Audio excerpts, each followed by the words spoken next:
Hi students, we're going to work on graphing different kinds of functions. So let's start with a very simple function, f of x equals x.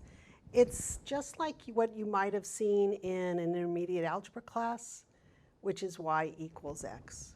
Basically, whatever value we choose for x, our y or our f of x, or you could think of it as the height, is going to be the same value. Let's choose some negative values for x. We'll also choose 0, and then we'll choose some positive values for x. We really only need, I know this is a line, so we only need 3 points, 2 points to graph it and 3 to confirm it. I always like to choose something that's negative. I like to choose 0 and then something positive. So let's start with x equals -1. And then f of x is going to be x. Therefore, f of x is -1. The ordered pair that I have here is -1, -1.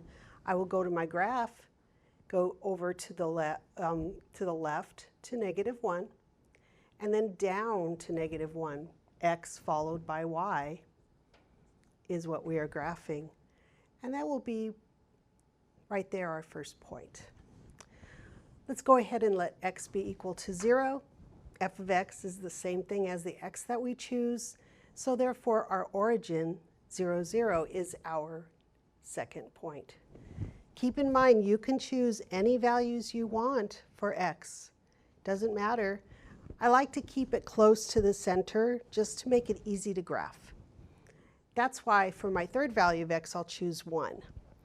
X is 1, f of x is the same as x.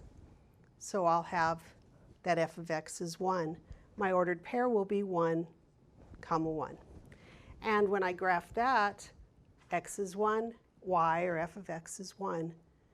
There it is right there. You see that these are all in a straight line.